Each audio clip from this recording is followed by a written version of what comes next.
Muy buenas noches, bienvenidos a la otra cara de la moneda. La mayoría de las personas dicen que exagero, que no es para tanto, que se trata de un asunto verdaderamente coyuntural y que no debo estar preocupado. Sin embargo, quizá tengo un trauma de la infancia, quizá tengo un trauma de mis primeros años como trabajador, pero yo sí creo que debemos estar muy preocupados por la inflación. Hay quien simple y sencillamente dice que no es tan relevante si terminamos en 4.15 este año, que no es un problema, que todo se debe simple y sencillamente a los impuestos que se le pusieron a los productos mal denominados chatarra, todos estos IEPS, a esa cadena de productos, más algunos incrementos de precio que se han registrado sorprendentemente en septiembre y octubre. La realidad, simple y sencillamente, es que no nos podemos dar el lujo de tener inflación. Podemos quizá de pronto aflojar en el déficit, pero la inflación, créame, es un cáncer que corroe la economía y que daña más a los que menos tienen. Bienvenidos a la otra cara de la moneda.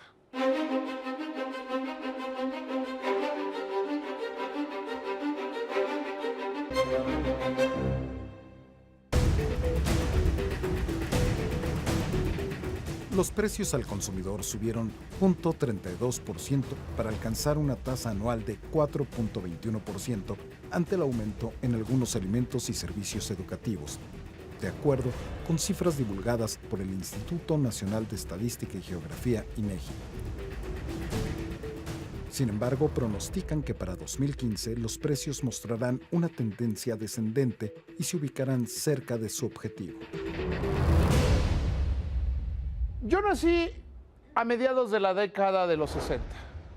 Es decir, toda mi infancia y mis primeros años de edad adulta los viví en medio de la inflación, sabiendo, como lo supimos la inmensa mayoría de los mexicanos, cómo destruía nuestro poder de vida, cómo corroía las estructuras económicas y nos dañaba de una manera inmisericordia. Muchísimos mexicanos que éramos niños a mediados de la década de los 70, fuimos robados por el gobierno con los bonos del ahorro nacional. Haga usted que me está viendo un poco de memoria. Eran unas plantillas que ahorrábamos, íbamos juntando nuestro dinerito para podernos comprar cosas. Era, sin lugar a dudas, un gran esfuerzo de educación financiera, de enseñarle a los niños que había que ahorrar es la manera adecuada de poder cumplir con aquellos satisfactores que deseamos. Desgraciadamente, lo que nos enseñaron a los niños de mi generación fue que no era bueno ahorrar, porque un día llegaba el gobierno y se lo llevaba. Y a partir de ahí vivimos crisis tras crisis, desvaluación tras devaluación y problema tras problema.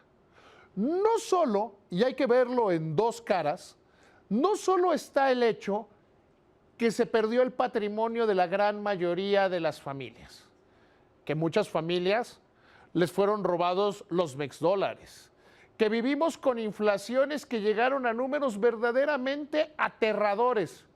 En 1988, la inflación en este país, sí, en este México, y esto es para los más jóvenes, fue del 157%. 157%. A mí me gusta contar, y me gusta mucho contar esa historia, que la primera vez que publiqué una nota de 8 columnas fue la inflación de noviembre de 1988.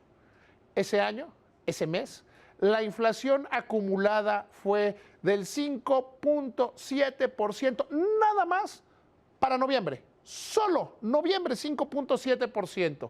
Entonces hay quien me puede decir, bueno, David, entonces exageras ahora preocupándote por el 4.1, 4.2 o 4.15 que puede terminar la inflación este año y que va a tender a bajar, como lo dijo Banco de México. No, porque lo que hace la inflación es minar otros aspectos. Les decía que hay que verlo en dos caras. Uno es cómo la inflación daña las estructuras económicas, aumenta el número de pobres, hace que las personas simple y sencillamente no les alcance el dinero y no puedan planear sus vidas.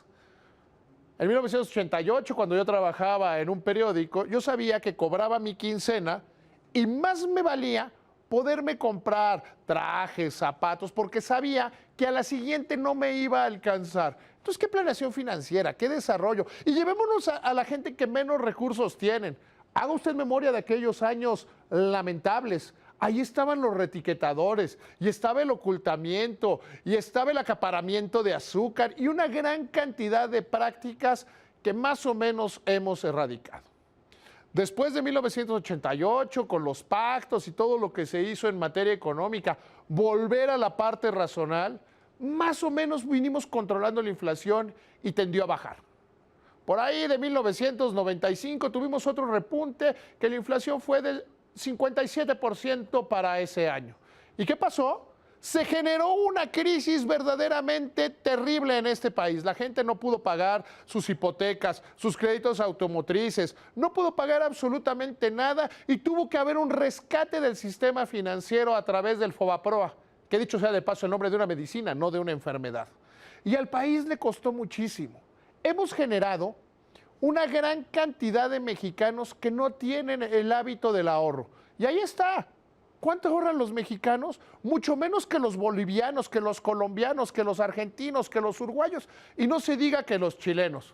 Ojo, usé puros países que tienen grados inferiores o similares al de desarrollo de México. Ya no nos comparemos con las naciones europeas. Y también tenemos una bajísima penetración del sistema financiero en México. Mucha gente simple y sencillamente no entra al sistema financiero porque no entiende cómo hacerlo, porque no sabe cómo se llega al sistema financiero y la importancia, por ejemplo, de tener un buen historial crediticio ante las sociedades de información crediticia. La inflación no solo nos robó el bienestar, no solo nos robó una buena parte del desarrollo del país, sino que además nos robó toda la educación financiera que pudimos haber tenido como sociedad. Cuando la inflación llega, a las que más daña, porque es un impuesto injusto, es un impuesto cobarde y es un impuesto verdaderamente desleal en contra de los que menos tienen. Es un impuesto a la pobreza.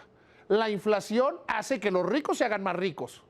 Porque pueden especular, porque pueden vender más caro, porque pueden reetiquetar, acaparar o comprar en el extranjero. ¿Cuándo comenzamos a controlar la inflación en este país? Bueno, cuando nos convertimos en una economía verdaderamente abierta y en una economía que funcionara. Sin embargo, otra vez estamos viendo repuntes inflacionarios que nos deben tener verdaderamente preocupados. Ya sé, usted me va a decir, 4, poquito más del 4, no pasa nada. Sí, poquito más del 4, luego vamos a decir que 5 está bien y que lo moderno es coyunturalmente mantener el déficit y por el otro lado aumentar un poquito la inflación, porque eso genera movimiento económico. Tristemente he leído a analistas económicos decir que un poquito de inflación está bien porque activa el ciclo económico. No, no activa el ciclo económico. Hace más pobres a los pobres, daña más a las personas que menos tienen.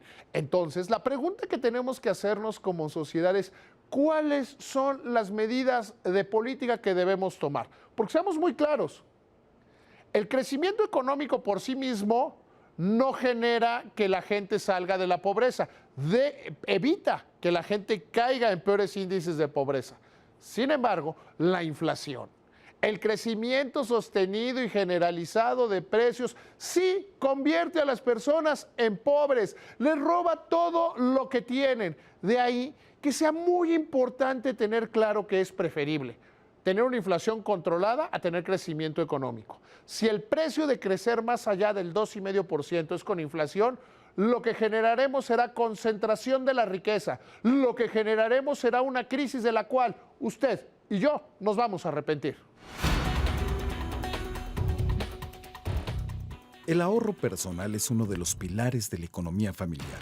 Si no hay ahorro, no se podrán obtener los ingresos para esos extras necesarios. Evite los gastos superfluos y planifique cada mes. Lo importante es ser constante y paciente. Si se llevan a cabo todas estas prácticas, se lograrán resultados en poco tiempo.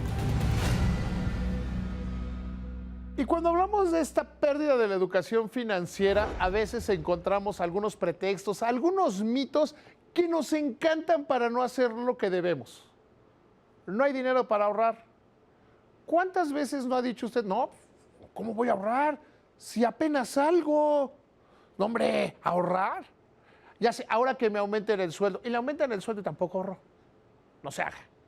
¿Cuántos de ustedes no les han aumentado el sueldo? Se han propuesto ahorrar y no han ahorrado.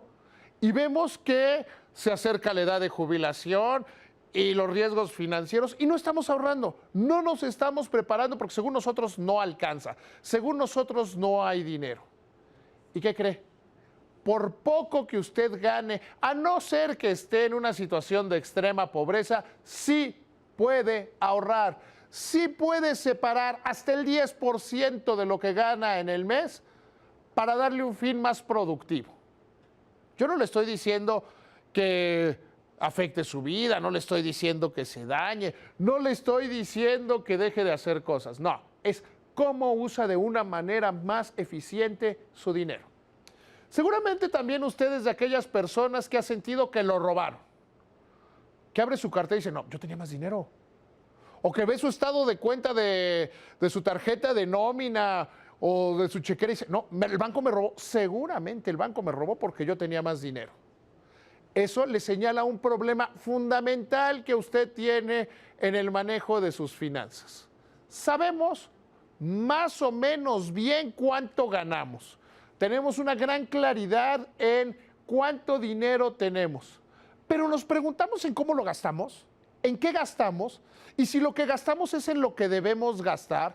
Luego le decimos al gobierno, no, el gobierno no debería gastar en esto, en lo otro, recortar salarios, bla, bla, bla, bla.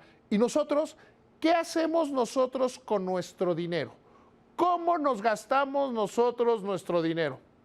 Mire, yo le propongo que se siente y haga una lista de en qué está gastando dinero. Permítame hacer una figura que a lo mejor le va a sonar muy obvia, le va a sonar muy sencilla. Dice, ok, fumo. ¿Cuántas cajetillas fumo?